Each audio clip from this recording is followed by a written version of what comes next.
Hey everyone, and welcome back for another deep dive.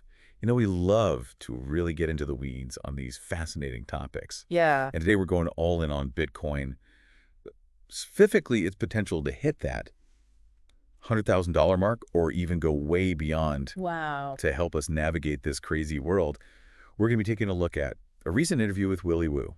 Now, if you don't know Willy Woo, he's a big name Yeah. Bitcoin analyst.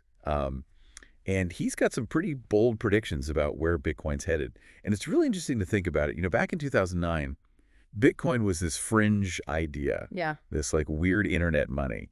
And now it's the biggest cryptocurrency in the world. And Wu thinks it's about to become like a major force in global finance. Yeah. He thinks it could even rival gold as a store of value, maybe even as soon as 2025. I mean, that's a huge claim. I know it's wild, right? Yeah. But let's unpack this a little bit. All right. So what I found really interesting is how Wu talks about this evolution of Bitcoin as like a phase change, almost like water turning into ice, like a total shift in its state. He sees Bitcoin moving from this like niche investment for techie people and early adopters to like this mainstream financial tool that's attracting all this attention from major institutions. Okay, so we're talking like BlackRock. Right. MicroStrategy. All the big players. Exactly. So it's not about like geeky code anymore. It's about like Wall Street suits. Yeah. Getting in on the action. Yeah, pretty much.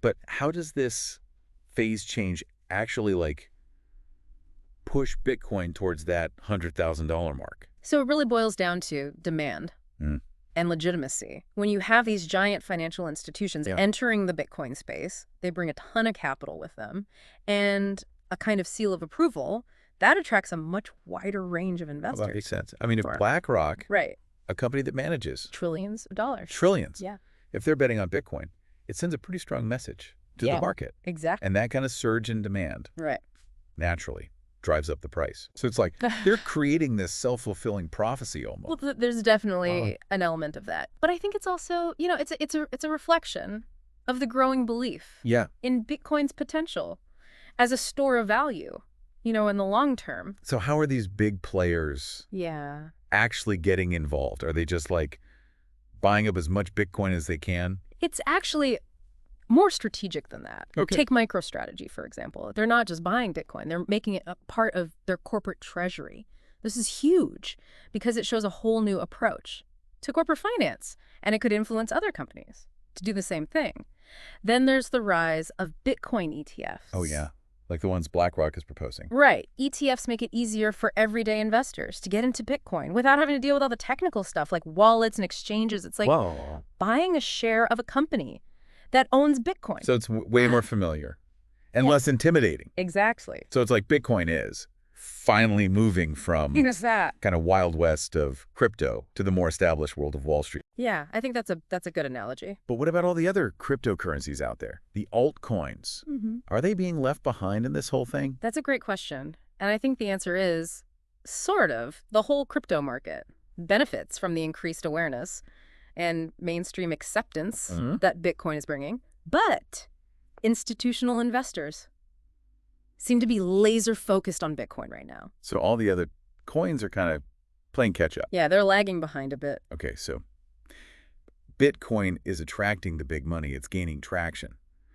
But can it really become a true store of value, like for the long haul? Wu seems to think so. And he makes this really interesting comparison to gold. It's kind of fascinating. It is. He argues that Bitcoin's energy consumption, which is often seen as like a negative thing. Right, it's always brought up. Yeah, as a criticism. He actually sees it as a strength. That's counterintuitive. I know, right? But hear him out. He draws this parallel with gold mining. So with advancements in technology, like imagine space mining, we could potentially end up with a massive oversupply of gold. Space mining? That sounds like something straight out of Star Trek. Yeah, it does, a little bit. But that's kind of his point. Technology can disrupt the value of physical assets like gold. But Bitcoin is designed to be immune to that. How so? Well, it all comes down to the proof-of-work system. This is how new Bitcoins are created and how transactions are verified. It requires a huge amount of computing power, which uses a lot of energy, but it also guarantees scarcity.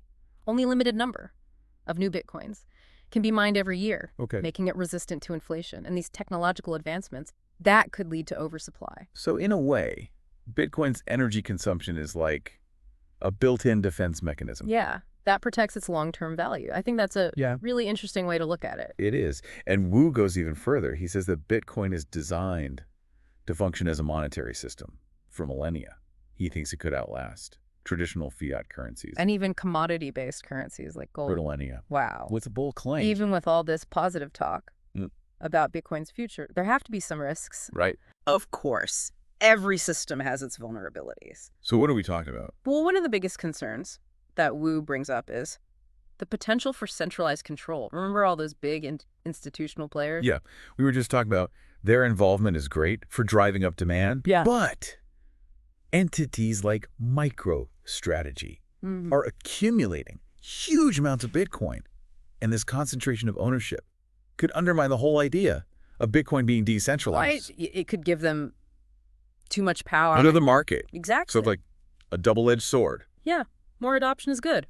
But it also brings a risk of manipulation. And what about the threat of quantum computing? Could that crack Bitcoin's code and bring the whole system crashing down? That's the big question, isn't it? It is. And it's a valid concern. Quantum computing is still in its early stages. It does have the potential to break the encryption. That secures Bitcoin transactions. But right now, that threat is more theoretical than practical. Cryptographers are already working on quantum-resistant algorithms to protect Bitcoin in the future. So it's like a race against time to stay ahead of the technology. You could say that. So where does all this leave us? It seems like Bitcoin has the potential to reach these crazy heights, but it's facing some serious challenges. Yeah, I think that's a fair assessment. Bitcoin's journey has been remarkable, but it's not without its hurdles, its growth. From a fringe concept to a mainstream financial tool is being driven by institutional adoption and a growing understanding of its potential as a long-term store of value. But maintaining its decentralized nature and addressing these technological risks will be crucial for its long-term success. You know, when Wu talks about Bitcoin as a potential 10,000-year asset, it's mind-blowing. It really is. It completely changes the way we think about money and value. Yes. Here's a question for you. If you were to think of Bitcoin as an investment with a 10,000-year horizon, how would that change your perception of its current value and its potential impact on the future of finance? That's a really interesting thought experiment. Yeah, it is. And it highlights that long-term thinking that's needed when it comes to Bitcoin. That's a great point. So keep exploring the world of crypto and stay informed because things are changing fast. And who knows, maybe Bitcoin really will be around for the next 10,000 years. I guess we'll have to wait and see. I guess so. Thanks for joining us for another deep dive, and we'll see you next time. See ya! Host.